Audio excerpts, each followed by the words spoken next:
Hello friends, मैं Abhishek Joshi, electrical engineering black group of companies.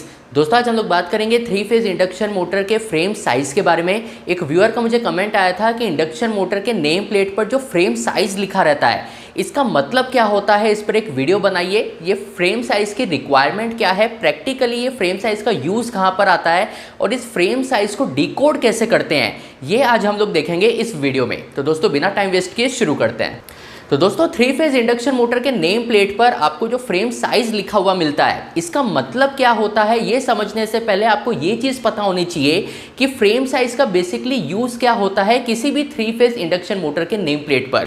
तो देखिए, इंडस्ट्री में जब भी कोई मोटर अर्थ हो जाती है, किसी भी मोटर की वाइंडिंग अगर जल जाती है, तो उस केस में आपको मोटर को रिप्लेस करना पड़ता है। अब जब भी आप इंडस्ट्री में कोई मोटर को रिप्लेस करेंगे, तो आपको उस मोटर को दूसरी आइडेंटिकल मोटर के साथ ही रिप्लेस करना पड़ेगा। आप किसी भी मोटर को किसी भी मोटर के साथ रिप्लेस नहीं कर सकते। यहां पर रोल आता है किसी भी इंडक्शन मोटर या किसी भी मोटर के नेम प्लेट का। अब ये जो नेम प्लेट है, ये नेम प्लेट पर बहुत सारी डिटेल्स मेंशन रहती है, जिसमें से 3 डिटेल ऐसी है जो बहुत ज़्यादा काम की है, खासकर तब जब आप किसी मोटर के रिप्लेसमेंट का काम करने जा रहे हैं। सबसे पहली बात तो आती है कि आपके मोटर की पावर रेटिंग क्या है, यानी कि आपकी मोटर कितने किलोवाट की है। जो मोटर अर्थ हुई है, जो मोटर की वाइंडिंग जल गई है, ये मोटर अगर 5.5 किलोवाट की है, तो जो स्पेयर मोटर आप देखेंगे, इसकी पावर रेटिंग भी सेम होनी चाहिए, यानी कि 5.5 किलोवाट ही होनी चाहिए। तो सबसे पहली चीज़ तो आपको ये देखना है कि जो मोटर जल गई है उसकी किलोवाट रेटिंग कितनी है, उसी किलोवाट रेटिंग की दूसरी मोटर आप इसके साथ रिप्लेस करेंगे।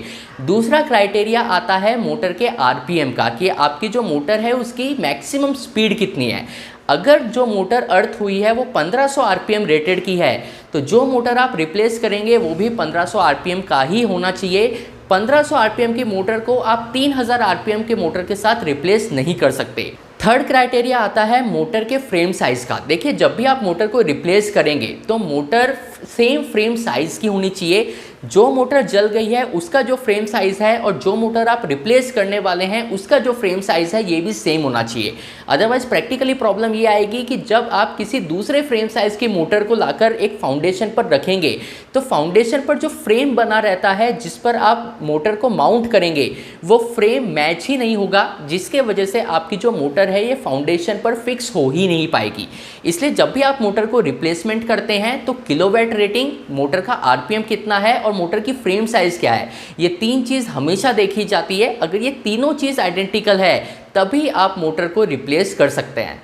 यहाँ दोस्तों, ये चीज़ तो क्लियर हो गया है कि मोटर के फ्रेम साइज़ का इंपॉर्टेंस क्या है। अगर फ्रेम साइज़ आपने गलत सिलेक्ट कर ली, तो आपकी मोटर फाउंडेशन पर बेसिकली बैठ ही नहीं पाएगी, वो फिक्स हो ही नहीं पाएगी। अब सवाल ये आता है कि मोटर की जो फ्रेम साइज़ लिखी रहती है, ये नॉर्मली 90L, 132S, 160M इस तरीके के कोड में लिखी रहती है।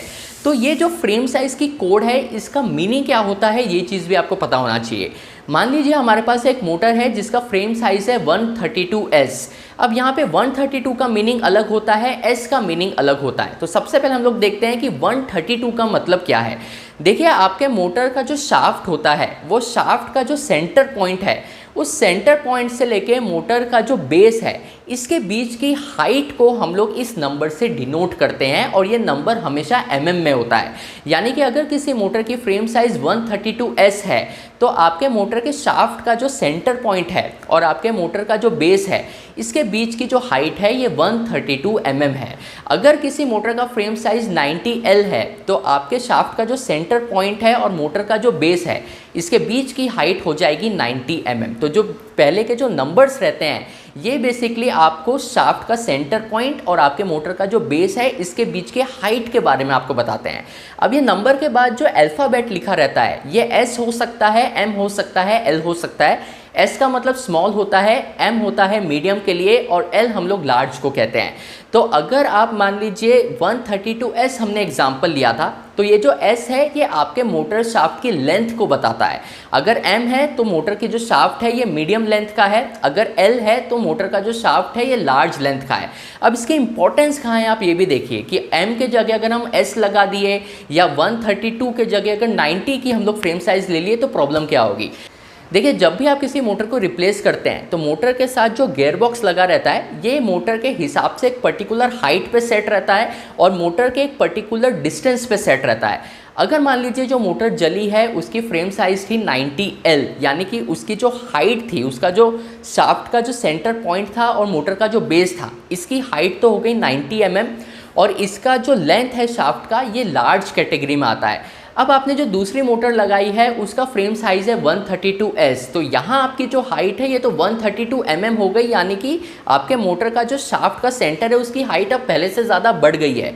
तो ये मोटर जब आप लगाएंगे तो वो गियर बॉक्स के साथ प्रॉपर्ली अलाइन होगी ही नहीं, क्योंकि आपका जो गियर बॉक्स लगा है ये 90L मोटर के हिसाब से लगा है, उसकी जो हाइट है ये 90 mm के हिसाब से लगी है। वैसे दोस्तों मोटर के शाफ्ट की जो लेंथ होती है, जो हम S, M और L में कैटेगराइज कर रहे हैं, ये भी मिसमैच हो जाएगा अगर आप किसी और फ्रेम साइज़ की मोटर को रिप्लेस करने के लिए ले आते हैं। इसलिए ये चीज़ हमेशा ध्यान में रखिएगा कि फ्रेम साइज़ की इंपॉर्टेंस बहुत ज़्यादा होती है जहाँ भी हम लोग मोटर को किसी फाउंडेशन पर फिक्स करने की बात करते हैं। बाकी किलोवाट रेटिंग या जो आरपीएम रेटिंग है ये तो ऑपरेशन से रिलेटेड पैरामीटर है, लेकिन फ्रेम साइज एक ऐसी है जो फाउंडेशन पर आपको मोटर को बैठाने के लिए, फिक्स करने के लिए काम में आती है। इसलिए जब भी आप मोटर को रिप्लेस करें तो फ्रेम साइज को देखकर ही रिप्लेस करना। तो दोस्तों मोटर के नेम प्लेट पर जो फ्रेम साइज लिखी रहती है इसका मतलब क्या होता है, नंबर्स क्या डिनोट करते हैं, अल्फ़ाबेट क्या डिनोट करते हैं, ये चीज़ अगर आपको समझ में आई हो तो मुझे कमेंट बॉक्स में बताइएगा। मैं आपसे मिलता हूँ अगले हफ्ते ऐसे एक इंटरेस्टिंग टॉपिक के साथ। तब तक अपना ध्यान रखिए। Good bye.